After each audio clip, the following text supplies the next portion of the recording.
L'OMS déclare l'épidémie de monkeypox ou variole du singe une urgence sanitaire internationale. C'est quoi alors le virus de Mpox, également appelé la variole du singe? Partant d'une explication simple, c'est une maladie virale rare causée par le virus de l'orthopoxvirus, un proche parent du virus de la variole.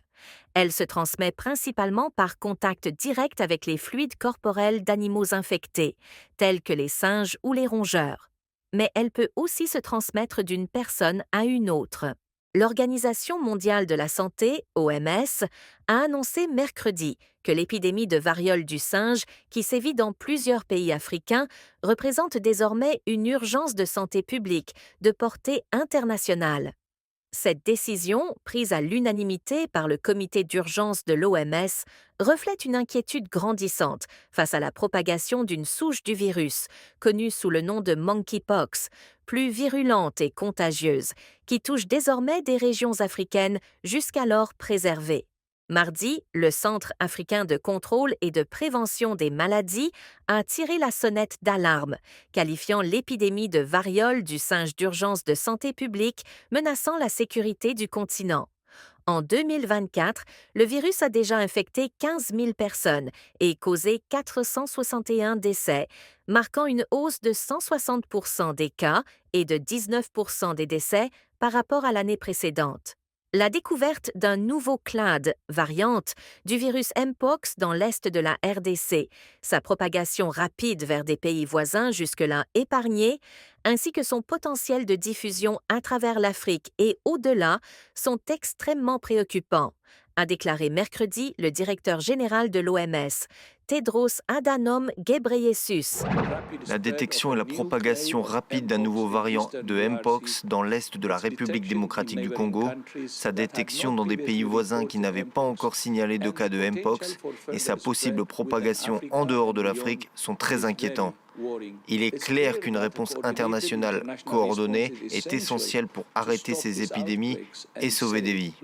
La majorité des cas se concentrent en République démocratique du Congo, mais des infections ont également été signalées dans les pays voisins tels que le Burundi, l'Ouganda, le Kenya et le Rwanda. La nouvelle variante, baptisée Clade 1B, s'avère plus virulente que celle qui avait conduit l'OMS à déclarer une alerte internationale de 2022 jusqu'à mai 2023.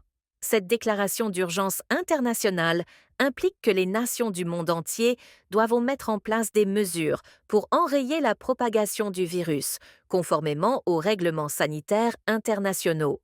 Le virus Mpox appartient à la famille des orthopoxvirus, avec une première détection chez l'humain en 1970, en République démocratique du Congo. Il est considéré comme endémique dans certaines régions d'Afrique de l'Ouest et d'Afrique centrale. Les symptômes de la variole du singe ressemblent à ceux de la variole, mais sont généralement moins sévères. Ils commencent par de la fièvre, des maux de tête, des douleurs musculaires, des frissons et une sensation de fatigue. Nous devons comprendre les schémas de transmission, les populations à risque et leur dynamique. On assiste à de multiples vagues d'épidémies et à des variations de l'épidémiologie en elle-même. Mieux comprendre cela nous aidera à utiliser le nombre limité de vaccins dont nous disposons de la manière la plus ciblée et la plus appropriée. Ensuite, je demande aux pays qui disposent de vaccins de nous en faire don et de collaborer avec nous. Il est essentiel de surveiller l'apparition des symptômes, car le virus Mpox, contrairement au virus covidique, ne se transmet pas avant l'apparition des symptômes. La propagation potentielle d'une personne à une autre ne se produit pas uniquement par contact sexuel. Dr Olivia Kassiri explique. On considère qu'une personne est contagieuse dès l'apparition des symptômes et jusqu'à ce que les lésions cutanées soient recouvertes d'une croûte, qu'elles tombent et qu'il y ait une nouvelle couche de peau. La transmission se fait principalement par de grosses gouttelettes respiratoires ou par contact direct avec des fluides corporels, des lésions cutanées, des vêtements ou de la literie contaminée. Après l'infection, il faut généralement attendre 5 à 21 jours pour que les premiers symptômes apparaissent. Pourquoi cette cascade de contaminés en République démocratique du Congo?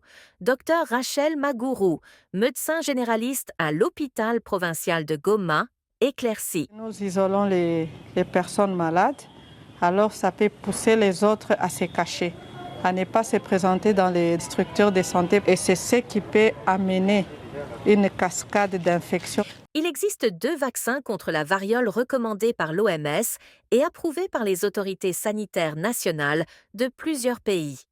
La plupart des cas de variole sont bénins et disparaissent au bout de quelques semaines, mais certains cas peuvent être plus graves et entraîner la mort.